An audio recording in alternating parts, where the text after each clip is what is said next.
wabarakatuh.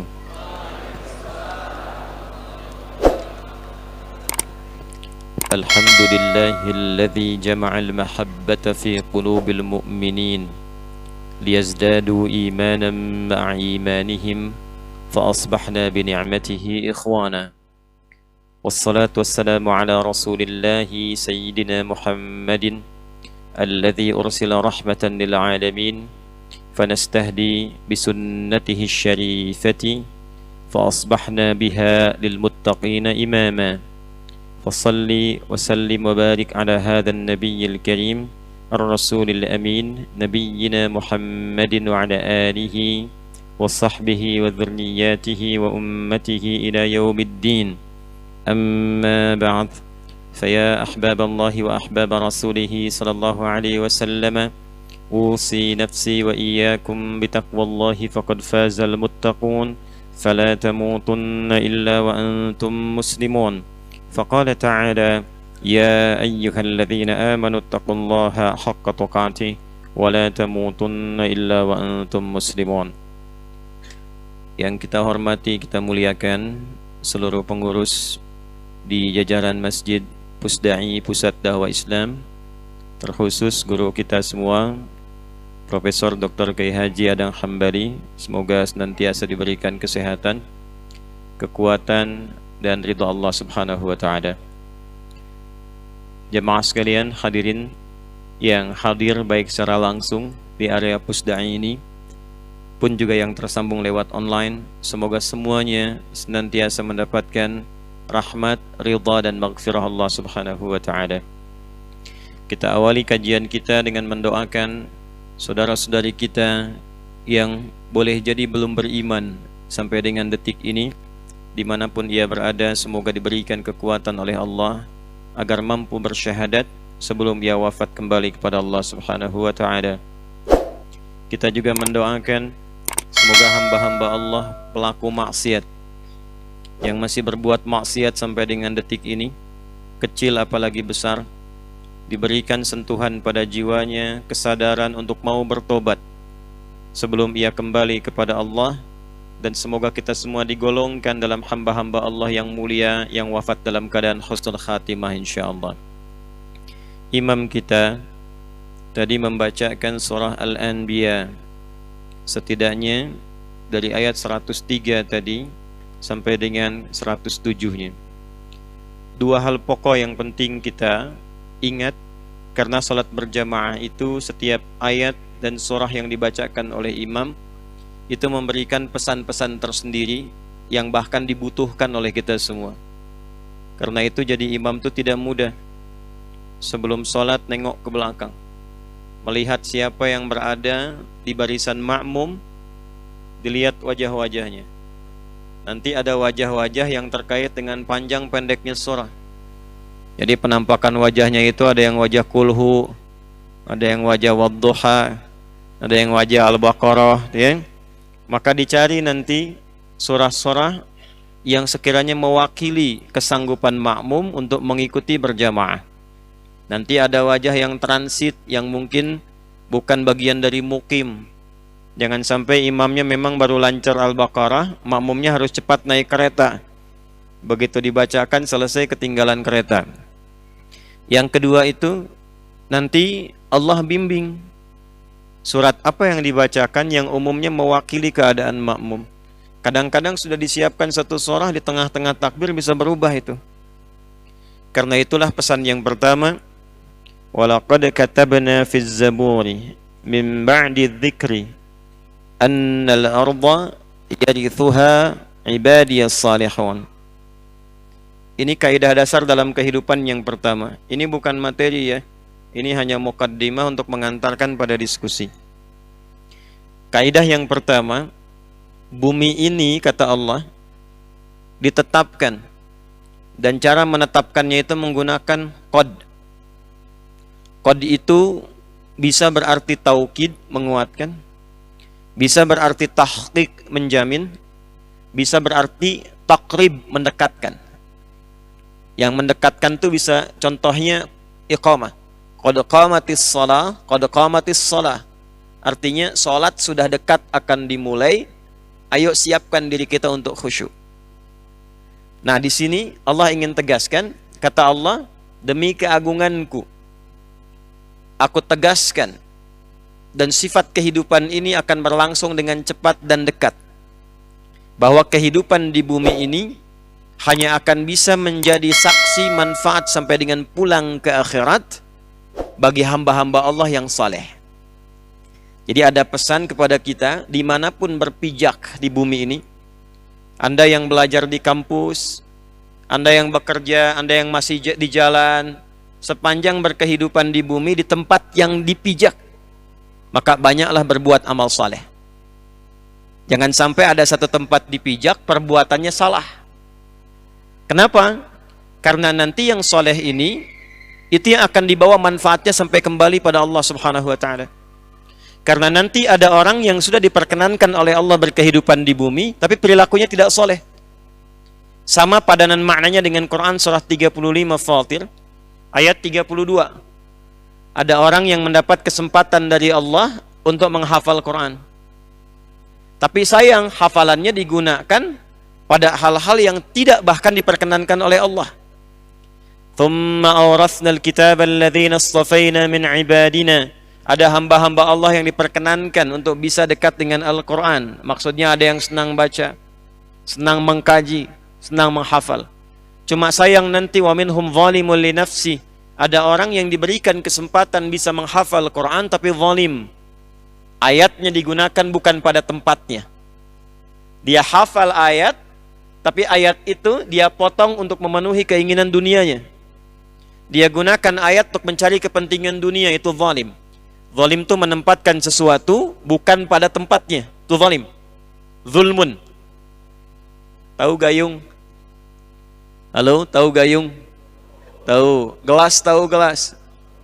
Ay, pami bade ngaleut ngangge gayung ngata nepi gelas. Lah, ya itu bahasa Rusia pojokan tuh ya. Kalau mau minum pakai gayung atau gelas? Gelas. Kalau mandi pakai gayung atau gelas? Gayung. Ada orang yang minumnya pakai gayung, mandinya pakai gelas. Nah, itu menempatkan sesuatu bukan pada tempatnya. Orangnya disebut zalim, perbuatannya zulmun. Dia hafal qul huwallahu ahad, tapi dia mengatakan semua agama sama, menuju pada Tuhan yang sama, cuma caranya beda-beda. Itu zalim namanya. Jelas? Baik. Ada orang diberi kesempatan untuk hidup di bumi. Kehidupan di bumi ini sejatinya mengumpulkan bekal untuk pulang. Karena di sini nggak ada yang abadi. Sementara, innaka mayyitun wa innahum mayyitun. Semua yang hidup di bumi termasuk engkau ya Muhammad sallallahu alaihi wasallam, mayyit, akan wafat. Tuh, CM, calon meninggal. Saya, kita. Jadi meninggal itu bab yang mengantarkan pada kehidupan baru di akhirat. Itu yang sejati, yang abadi. Mau ke surga? Mau ke surga? Surga itu di dunia atau di akhirat? Nah, gerbang menuju surga itu meninggalkan dunia dulu. Makanya ketika meninggal dunia, itu perpindahan ke alam berikutnya, akhirat. Di akhirat itulah ada surga. Orang yang ingin ke surga artinya orang yang sudah siap menjalani kematian untuk meninggal dunia. Nah, ke surga itu kan butuh bekal. Anda ke pusdai saja butuh bekal, apalagi pengen ke surga. Allah sudah siapkan di bumi ini, di dunia ini, berbagai macam aktivitas yang hasilnya untuk mendapatkan bekal ke surga itu. Jadi cari dengan semua kegiatan di bumi yang terbentang ini, berbagai kegiatan yang punya nilai, yang nilainya itu jadi bekal kita untuk pulang menghadap Allah dan berpotensi memasukkan ke surga. Itu yang sering kita sebut dengan pahala. Bahasa Qurannya hasanah. Apa namanya?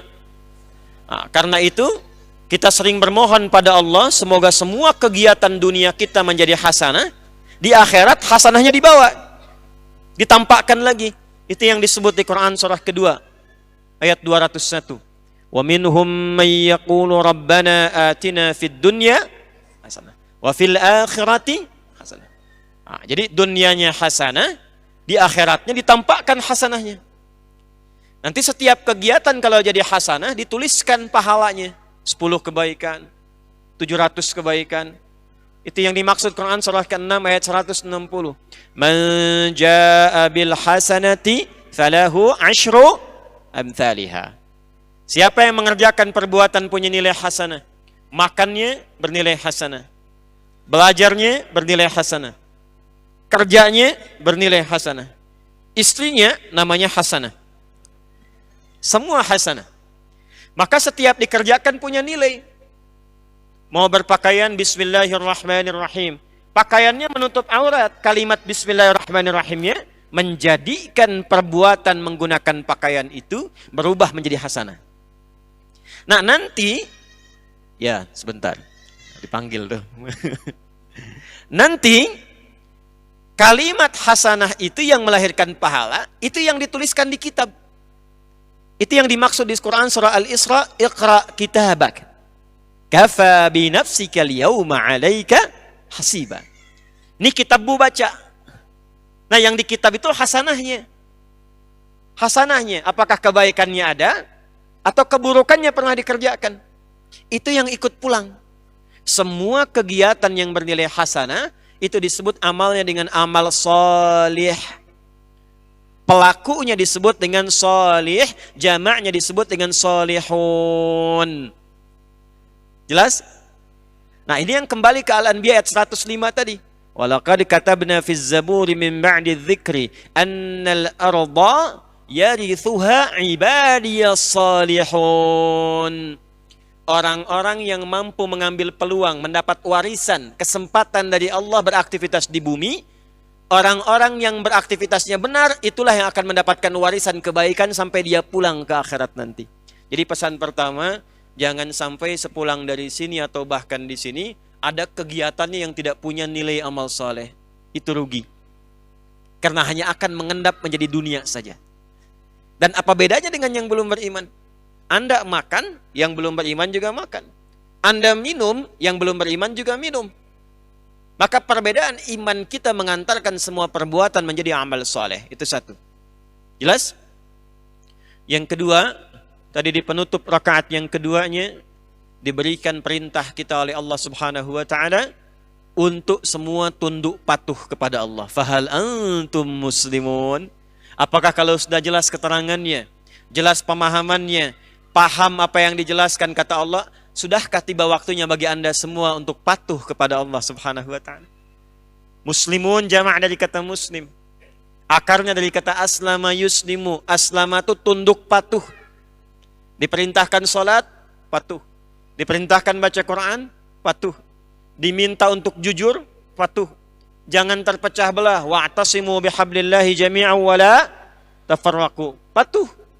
Jangan saling mencela, patuh. Jadi semua aktivitas dalam Islam, agamanya disebut apa? Islam. Dinnya itu Islam. Kenapa disebut Islam? Memberikan kesan kepada kita kalau sudah masuk Islam mesti patuh pada ketentuannya. Orangnya muslim, orang yang patuh, tunduk. Ketentuannya disebut dengan silmi. Jadi agamanya, dinnya Islam, pedomannya disebut dengan apa? Silmi. Quran surah kedua ayat 208. Ya ayyuhalladzina amanu dukhulu fis silmi kafah. Hai semua orang yang beriman yang sudah masuk Islam. Jadi kalau masuk Islam, masuk frame dinnya Quran surah ketiga ayat ke 18 sampai 19. Di ayat 19-nya, innad dina indallahil Islam. Itu Islamnya. Pokok ajarannya, ya ayyuhalladzina amanu, hai semua yang sudah masuk Islam dan beriman, udkhulu fis silmi kaf. Secara total. Jadi di Islam itu petunjuknya bukan cuma saat sholat, bukan. Dari takbir sampai tahiyat. Bangun tidur, ada petunjuknya. Nah itulah kafah namanya. Berpakaian, ada petunjuknya? Ada. Makan, ada doanya? Ada. Masuk masjid, ada aturannya? Ada. Kaki yang mana yang dilangkahkan? Kanan. Keluar kaki yang mana? Kalau ke toilet, kaki yang mana? Ada doanya enggak? Nah saat baca doa itu, berubahlah aktivitas itu menjadi amal soleh. Orangnya disebut soleh. Jamaknya solihun. Jadi kita itu diminta patuh, jangan cuma berislam dalam ibadah ritual. Betul sholatnya Islam, tapi lisannya tidak Muslim. Makanya kata Allah, kalau sudah Islam, lisannya berkata yang baik. Jangan saling mencela, jangan saling menipu, jangan bikin hoax. Katakan yang baik-baik kalau tak mampu diam, kata Nabi. Sampai ke ujung kaki. Nah, kemudian diminta kita kalau bisa melakukan itu, fahal antum muslimun, kalau sudah jelas, sudah paham, pertahankan itu sampai wafat. Apakah kamu siap untuk tunduk patuh kepada Allah? Itu pertanyaan di rakaat kedua di penutupnya tadi. Siap insya Allah? Halo, siap? Nanti kalau itu bisa dilakukan, maka kita akan memperoleh balasan dari Allah, apresiasi namanya salam. Agamanya namanya apa tadi agamanya? Islam. Pedomannya apa? Silmi. Orangnya apa? Muslim. Hadiahnya apa? Salam. Salamnya ada di Quran surah ke-19 ayat 15. Wassalamun alaihi yauma wulida wa yauma yamutu wa yauma yub'atsu hayya. Salam itu tenang. Salam itu damai. Salam itu kebahagiaan. Salam itu puncak kesuksesan. Saya mau tanya begini. Sahabat-sahabat Nabi sebelum masuk Islam sifatnya apa? Jahiliyah kan? Coba setelah masuk Islam, berubah menjadi baik atau tidak? Kehidupannya makin tenang tidak? Makin sukses tidak? Perhatikan, tidak ada satupun sahabat yang masuk Islam kecuali semua sukses di bidangnya. Dan mereka semua bahagia. Coba lihat Abdurrahman bin Auf radhiyallahu taala anhu, Utsman bin Affan radhiyallahu taala anhu. Sukses jadi pengusaha. Hartanya banyak. Saya terakhir umrah itu sudah tegak wakaf hotelnya Utsman bin Affan radhiyallahu taala anhu. Beliau kan dulu mewakafkan sumur dengan kebun, dikonversi sekarang salah satunya menjadi hotel. Hasilnya infak atas nama Utsman bin Affan. Umar bin Khattab sukses. Amr bin As sukses.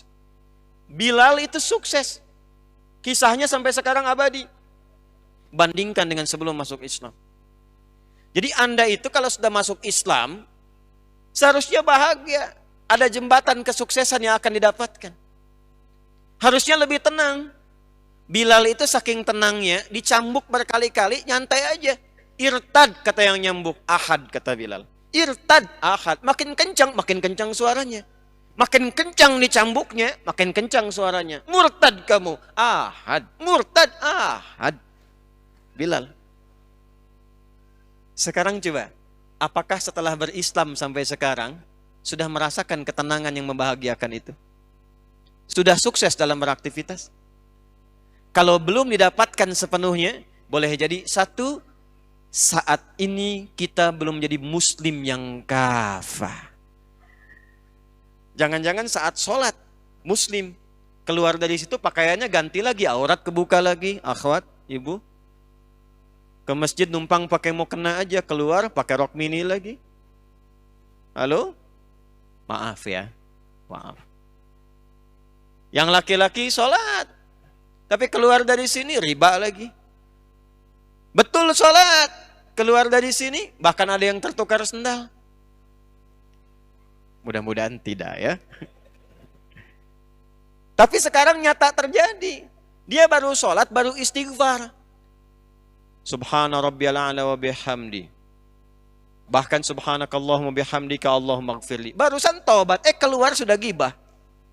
Tuh imamnya tadi siapa tuh? Iya ya gitu amat bacanya, si amat aja gak gitu. Nah jadi muslim itu kafah. Dari bangun tidur sampai tidur lagi. Semampu yang bisa dilakukan. Itu.